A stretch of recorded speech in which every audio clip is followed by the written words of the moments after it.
All right, so up at the monitor now, you got different layouts you can do. So right now I have it on the display showing the camera and my gauges. That's what majority of the guys have been doing.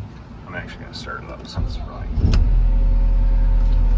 So when you have it on this mode, if you wanted to switch it, and I'll do it with the touchscreen, but you can do it with the joystick as well. Anything that's got this yellow highlight on it is what, if you pressed OK on the joystick, it's going to select. So if I press the 3 bars, this gets into kind of my main.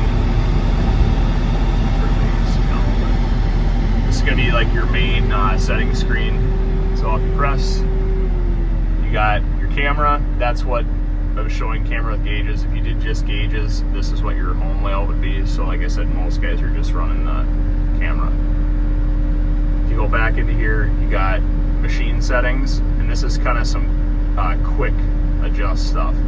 So if you go into machine, this is kind of all the parameters you can adjust. So the one thing you guys will probably mess with to kind of fine tune how you want it set up is you'll go to machine response, and I set everything in the middle to start out. So this is medium sensitivity for both your loader and your drive joysticks. So you can adjust that higher or lower depending on what you want. Attachments, that is going to change up parameters, how the machine works depending on the attachment. So default's just going to be a bucket.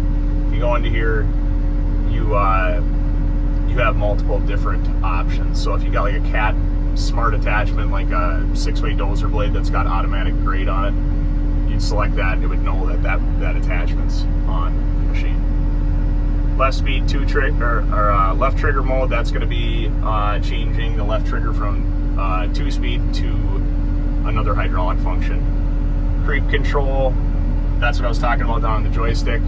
When you press that, I'll press it right now, you'll see it turns it on and then turns it off, and you'll see an icon on the top, and then you can adjust the speed. Your auto idle, that's going to be if you had the machine sitting, let's say half throttle. After 30 seconds, it'll bring it down to idle, so it doesn't burn excessive fuel. When I took the door off, I told you in the screen you have to tell it. This is where you do that. If cab door is uninstalled, that's where you'd select that. So, job hours, you can reset the job clock on each job you go to, so you can actually bill for the hours it ran. Pattern changer, you can switch it from case, H pattern to ISO. This advanced settings at the bottom, this top one, interlock override, this would be if you wanted to have the door open but still wanted to use auxiliary hydraulic functions outside. That would be the same if you pressed this button here. Drive power priority, you want that on when you're running, like doing dirt work with a bucket. When you're, let's say, running a mower, you'd shut that off, and that's going to put more power to your attachment, and it's not going to, if you push the stick forward as you're mowing, it's going to focus on the attachment's hydraulic flow and not your drive. So the machine will feel like it doesn't have as much drive power, but your attachment will stay going at what you set it at. So when you're doing just grading, dirt work, you'll have this on. Steering trim, that's if you're, let's say, going down the road and you notice it's always weaving one way slightly, you can go in here and you can tell it to electronically favor one side more. So that is all the machine settings under machine.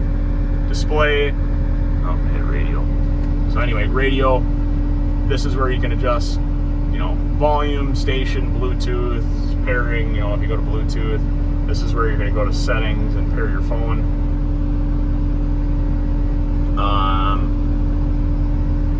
Under the display tab, this is where you can adjust brightness, your clock, language, display units. You can have it not have the rear reference lines in the backup camera if you wanted to. Information, this is just going to be, more just machine total information for stats, fuel, hours, whatnot. And lastly, the service tab, this is where you can get into a lot of parameters on the machine. So this is a big thing for diagnostics because we can see, we can diagnose these remotely now. So if you call and say there's an issue, this is where a code's going to come up. Parameters, this is going to give all the current parameters on the machine. So as I move the joystick, you'll see the percentage changes. This is how you can really deep dive into fixing an issue. Same thing with the HVAC. It's going to tell me everything on it, how it's performing. Preventive maintenance, this is where it's going to tell you, I believe it tells you what needs to be done under each one. So it's going to tell you at each interval, this is what needs to be changed.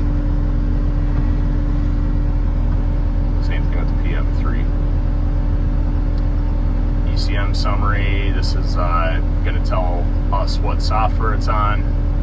And then service mode, this is more for a mechanic. So it's pretty much full breakdown on the machine. One other nice thing on these I didn't talk about was the side windows. So you got your standard open, close, but what they added now, you have these two tabs up here. If you want to take the window out and clean it, it's as simple as moving those tabs and you can pull the window right out, take it out of the track. So very easily cleanable. Yeah, let me know what you guys think when you get in it.